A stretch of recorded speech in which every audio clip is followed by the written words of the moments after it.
Así que, shalom a todos, bienvenidos a la transmisión, ¿cierto?, del octavo día de Hanukkah, el encendido que tenemos aquí preparado. Ya cada uno, ¿cierto?, en su casa. Venimos de una actividad también, algunos, ¿cierto?, que alcanzaron a estar con la embajadora de Israel y algunas organizaciones amigas de Israel, pro Israel, y otras organizaciones también religiosas, eh, cristianos, algunos pastores, estuvieron, ¿cierto?, guardando este día, más que nada celebrándolo, ¿cierto?, junto con la comunidad judía. También había un rabino en la comunidad judía. Eh, fue un bonito momento también donde uno de nuestros hermanos, ¿cierto?, aquí, su familia, todos ellos estuvieron participando con los niños, todos cantando en un número artístico, que es una bendición. Así que agradecer todo este tiempo y todos estos días también que hemos tenido de celebración, que hemos podido reunir virtualmente. Hubiésemos querido hacerlo físicamente, pero bueno, todo este año parece que ha sido más de estar en casa, fortaleciendo también la unidad pese a las distancias, lo cual es muy importante. Y bueno, si hablamos de distancias, podríamos hablar realmente de Hanukkah, porque no pasó hace poco tiempo, pasó hace bastante tiempo. ¿Cómo nos conectamos a la distancia con Hanukkah, habiendo pasado más de 2000 años, ¿cierto? En una fecha que a lo mejor no tiene nada que ver con lo que se vivía en esa época. A lo mejor no están ni los griegos, ni están los macabim, los macabeos, ¿cierto? Ni está Israel como lo era en aquel entonces, ni había templo, ni hay templo, etcétera. ¿Cómo nos conectamos con aquel entonces? Bueno, tenemos que realmente entender que todas esas cosas que pasaron en aquel momento las podemos aplicar de alguna manera a nuestra vida, y eso es lo que realmente es nuestra práctica, siempre. Cualquier festividad bíblica que vivimos, siempre tratamos de aplicarla a nuestra vida, tratamos de hacer algo significativo de ella. No es simplemente una fiesta donde se va a celebrar y a comer y ya, sino que tomamos algún valor significativo. Y bueno, Hanukkah, aunque sea una historia extra bíblica, no es la excepción. Hay aprendizaje. Uno de los aprendizajes que quiero recordar para este último día es el tema de que somos un templo. Cuando Daniel habló en su momento de la abominación desoladora, vio, ¿cierto?, tuvo su visión, todo lo que sucedería con los imperios, etcétera, con Israel. Eso es similar, es parte de la profecía también que se cumple en los días de los Macabín, de los Macabeos, con el tema del templo. Y es también parte de lo que se vive en los días de Yeshua, ¿cierto? Posteriormente a él, cuando se profana el templo, conquistan los romanos, también hacen un sacrificio eh, de un cerdo, ¿cierto? Un animal impuro. Y también colocan la estatua, ¿cierto?, del dios superior de aquel entonces en el templo. Pero ¿qué es lo que nosotros tenemos que saber? Realmente, como nos enseñó nuestro maestro, que aunque el templo se derribe en 3 días, el templo puede ser reconstruido inmediatamente. Y aún más, aunque el templo se derriba en 3 días, hay uno más grande que el templo en nosotros, por así decirlo. Algo más grande que el templo. Y es que nosotros somos el templo, ¿cierto?, de los creyentes. Pueden haber destruido el templo, puede haberse destruido Israel, podríamos estar en el tiempo del exilio de Israel, quizás en su totalidad, pero aún así quedaría el templo de los creyentes, que somos todos nosotros. En Daniel dice, 7:25, hablará contra el Altísimo y oprimirá a sus justos y tratará de cambiar los tiempos y las leyes. ¿Quién, cierto? Ahí más adelante Pablo mencionaría quién sería este, ¿cierto? El hombre sin Torá. En algún momento se oprimirá a los justos. En algún momento se tratará de cambiar los tiempos y las leyes. En algún momento se tratará de trastocar la moral, la ética, y hay cosas que se hablarán como si fueran buenas cuando son malas, y se hablarán las que son malas como si fueran buenas. Si hay algo que afecta a un templo, es el tema de la pureza, el tema de las cosas como son. Cuando existía el templo, Recordemos el libro de Levítico, es muy extenso y es muy detallado. Cuando hablamos de un templo, hablamos de leyes de pureza muy específicas. Si hay algo que realmente afecta a la vida de un templo, es cuando se cambian las leyes. Es cuando los tiempos de los sacrificios de la mañana, la tarde, el recoger esto, etcétera, se cambian. Cuando se cambian los tiempos, se cambian las leyes, y cuando se empieza a oprimir a la gente que desea hacer lo que les fue encomendado hacer, o lo que hemos recibido que tenemos que hacer. Ese es un momento crítico. Ese momento ellos lo estaban viviendo físicamente, pero también espiritualmente ante la asimilación. Y en ese sentido nosotros podemos conectarnos con aquel entonces, porque realmente también vivimos un momento crítico, un momento difícil, un momento donde también las nuevas generaciones muchas veces buscan revolución, pero la revolución no siempre está acompañada de buenos valores o de una moral indicada. Muchas veces, ante momentos de cambios, las leyes y los valores son trastocados y se justifican algunas cosas, o los medios justifican, ¿cierto?, los fines, el fin. Y sabemos que esto no puede ser así en nuestra vida. Entonces, hoy día estamos en medio de tiempos cambiantes, ¿no? Tiempos de derechos, discusiones, etcétera. Bueno, nuestro templo tiene que siempre estar claro cómo funciona, saber cuáles son sus leyes, cuáles son los tiempos, qué es lo que Dios pide de nosotros. Nosotros tenemos que ser los primeros que sepan qué hacer. El cuerpo del Mesías se asemeja a un templo. No solo nosotros somos templos, sino que todos nosotros juntos somos un templo. Somos templo individual y corporativo. Somos el templo, ¿cierto? La Bait, Habait, la casa, el Beit HaMikdash, el templo del Ruach HaKodesh. Somos templo de su espíritu. Como el templo sagrado de Jerusalén en los días de los Macabim, también hemos sido profanados. Incluso en los días de Pablo, ya en los días de Pablo, el apóstol él decía, él hablaba del misterio de la falta o de los sin Torah, o el misterio de la anomia, ¿cierto? De los sin Torah, o de la iniquidad, como se traduce muchas veces. Que lo que dice en el griego literalmente es sin Torah, el misterio de los sin Torah. Ya en su momento, en los días, después de los días del maestro, ya estaba, como él dice él, en funcionamiento en medio de los creyentes. El mismo Pablo, Shaul dijo y se refirió a, cierto, a los anticristos como hombres sin Torah, quien realmente estaba en contra de negar al Mesías, que él había venido en carne. También generalmente los que trastocaban, por así decir, la teología, la doctrina, trastocaban también los valores. Generalmente trataban de vivir a su manera. Estaba entre los creyentes en esa época.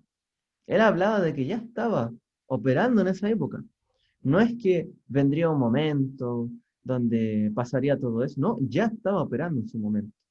O sea, ya existían personas, como él describe, anticristo, que se refería, como dice ahí el texto, a los que no creían que él había venido en carne, decían que el Mesías solo era un Dios divino, y que no fue hombre, no se sometió en el fondo a las leyes de hombre, a un cuerpo físico. Lo endiosaron del todo, cuando siempre el Mesías lo que hizo fue darle la honra a su Padre, ¿cierto? Para alinearnos con su voluntad. Pero bueno, ya operaba en ese tiempo, ¿cuánto más ahora? Si ya operaba el misterio de los que querían andar sin Torah y dejarla de lado, cambiar los tiempos, las leyes, ¿cuánto más ahora? Consideremos también los estatutos que dijo Antíoco en aquellos días para Israel. Miren lo que quisieron profanar. Profanar el Shabbat, ¿cierto? Él quiso promulgar nuevas leyes que dijeran así: profanarás el Shabbat, profanarás las fiestas y los días santos, crearás ídolos, comerás animales impuros, no circuncidarás a tus hijos y olvidarás de estudiar la Torah. Prácticamente esto fue lo que promulgó en ese tiempo Antíoco. Durante muchos siglos, el cristianismo ha seguido estas leyes de Antíoco. Durante mucho tiempo, el cuerpo de creyentes, el templo, ¿cierto? El templo de los creyentes, que somos todos nosotros, ha seguido estas leyes de Antíoco.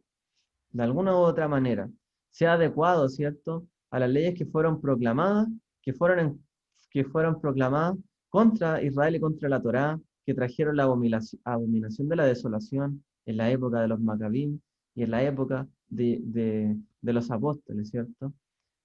Con la abominación en los días de Roma. Exigieron que el pueblo judío se alejara de la Torá y se alejara de todo, finalmente. Que lo abandonaran, que cambiaran su manera de pensar, de hacer.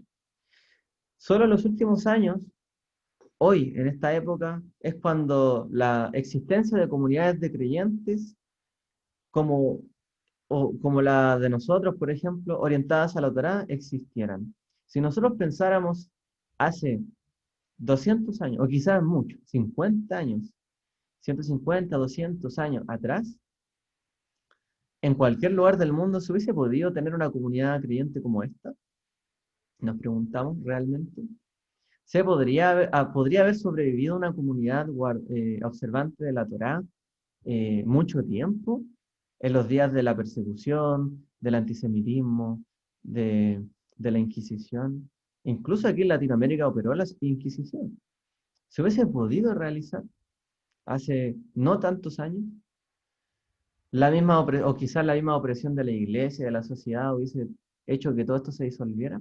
Bueno, eso es lo que nos debemos preguntar realmente, porque lo cierto es que este movimiento empieza a florecer no hace tanto tiempo, a lo largo, ¿cierto?, de algunos países de Europa, Estados Unidos, y de ahí a Latinoamérica, como lo último prácticamente. De hecho, nosotros estamos atrasados, por así decirlo, en el judaísmo mesiánico unos cuantos años. Y eso se nota en el mundo de habla hispana en cuanto a algunas prácticas, que es como un descubrimiento, ¿no? Muchas veces se descubren ciertas cosas que ya se han planteado en otros lugares hace bastantes décadas. O sea, muchas veces aquí se sigue discutiendo algunas teologías, como la de dos casas, otras cosas, una sola ley, y eso ya está discutido de hace bastante tiempo, en general. Entonces llegamos como al final de todo, de hecho. Es lo que típicamente nos pasa. Entonces de repente tenemos todas estas divisiones, estos encuentros muchas veces porque estamos descubriendo todo esto. Pero ¿cuál es el punto? Ha empezado, por así decirlo, una revolución silenciosa también, una vuelta a la Torá, una vuelta a consagrar el templo, a abandonar esa dominación desoladora, el hombre sin Torá, que ya operaba en los días de Pablo, y empezar a operar con el hombre con Torá. El hombre que sabe, que conoce los mandamientos, las leyes, los tiempos. Es importante. Y en eso estamos nosotros hoy día. Al estudiar la religión en el mundo, siempre hay un patrón que, que marca las generaciones y que es muy difícil. Y es que hay un salto sistemático a la Torá cuando hay mucha opresión, siempre hay un salto hacia la Torá, hacia volver a algo, algo que hemos perdido. Y esto es algo importante también, porque aunque haya tiniebla, aunque haya oscuridad, aunque sea difícil, aunque haya batalla y haya guerra, siempre en medio de eso se levanta alguna generación que trata de volver al original, a lo del principio, tratar de vivir correctamente. En la iglesia siempre se recuerda la reforma en este sentido, que fue también un volver a la senda antigua, anterior, ¿cierto? Y abandonar los tantos dogmas de la iglesia hasta ese minuto. Y bueno, hoy día vemos también otros dogmas que se están, por así decir, abandonando. Entonces, hay esperanza. Realmente podemos ver que en este tiempo, aun cuando el mundo pueda decir todo lo contrario a lo que diga la escritura, lo que nosotros creemos, todos nuestros valores, de alguna otra manera va a levantarse algún remanente, algún she'erit, como se dice en hebreo, que se levante a favor de la Torá. Y esto es importante. Incluso hemos visto, ¿cierto? Más que nunca, cómo muchas generaciones, luego de querer ser exterminados, por ejemplo en el Holocausto, se han levantado y han podido levantar una nación que no se había podido hacer casi en 2000 años. Entonces nuestros días, por supuesto, no son la excepción. Y tenemos que tener fe y siempre luchar, mantenernos firmes en todo esto.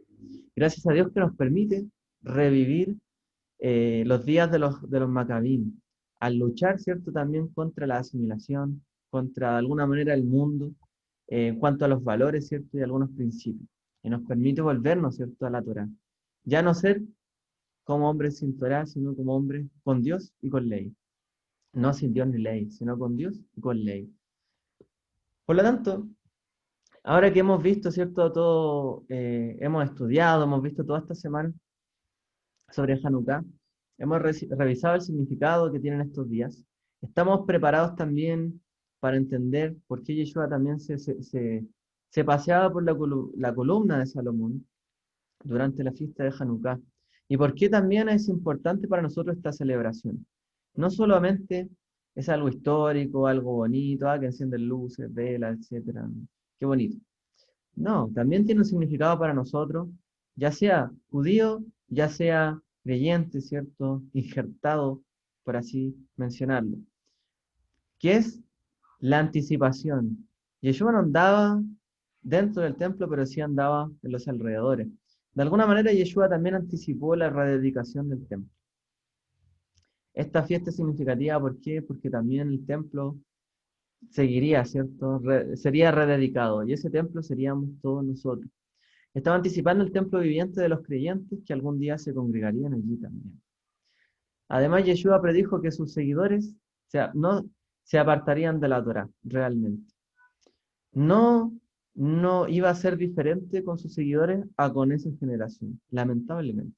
Yeshua tenía claro que de sus discípulos lo iban a negar, que iban a tener problemas después, que muchos de ellos se iban a apartar, muchos iban a creer, pero otros no.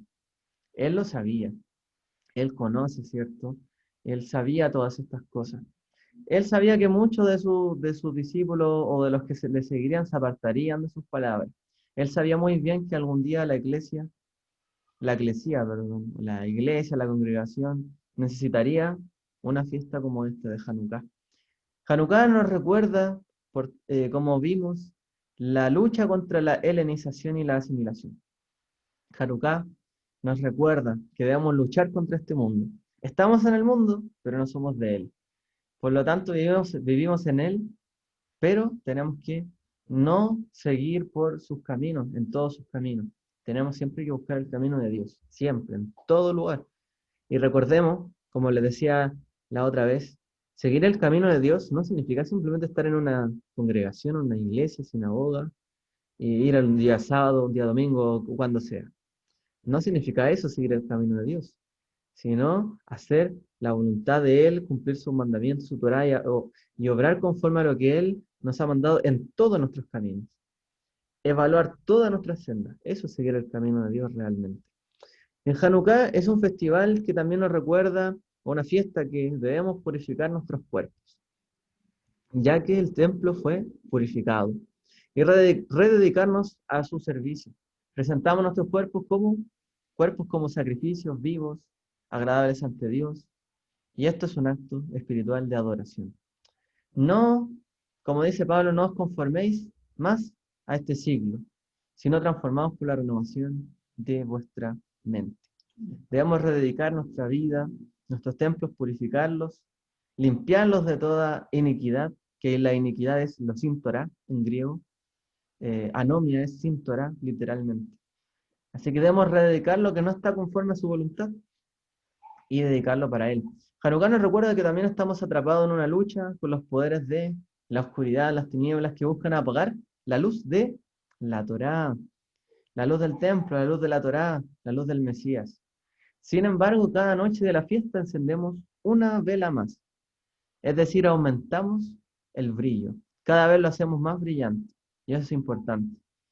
Es importante para el judaísmo en cuanto a la explicación, ¿cierto?, de que aumenta la luz conforme pasa el tiempo, según el Talmud, pero también para nosotros, porque cada vez que pasa y recordamos tenemos que iluminar más. Cada vez que estudiamos, nos preparamos, tenemos que iluminar más. No podemos iluminar menos. Nosotros no podemos ser como una vela que se apaga su cera, se acabó y se consumió y se apagó. No, que nos pidieron a nosotros ser como una lámpara con aceite.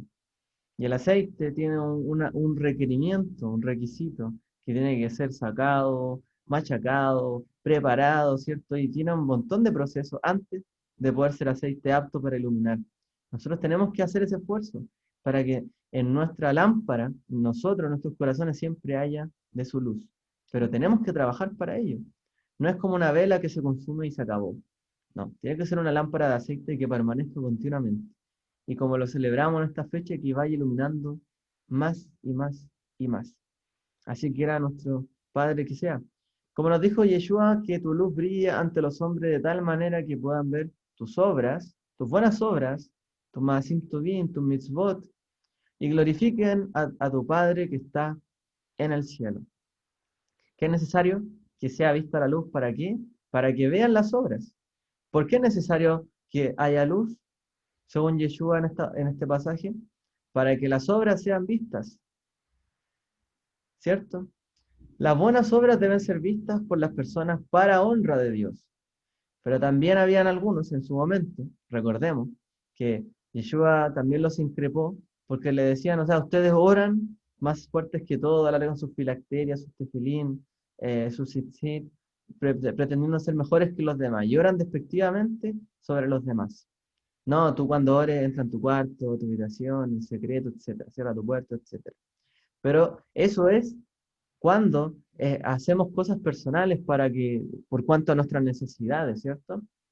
Oramos a Él como si estuviéramos nosotros con Él, pero las obras deben ser vistas, no para nosotros mismos, sino para que se honre a Dios. Por eso que Israel sirve a Dios guardando la Torá, porque cuando guarda la Torá, la gente ve las obras de la Torá y honra a Dios. Por eso Israel es siervo de Dios, el pueblo judío es siervo de Dios cuando guarda su palabra. Y cuando se ve así, se glorifica a nuestro Padre. Así que la celebración de Hanukkah sí ha sido y es relevante y será relevante, importante para todos nosotros. En la historia, en definitiva, también de lo que somos, lo que vivimos y lo que pasamos. Aún así, con todo lo que hemos dicho, queremos que venga Él pronto. No queremos simplemente permanecer aquí y que todo el mundo ilumine y ya. Queremos que Él vuelva pronto.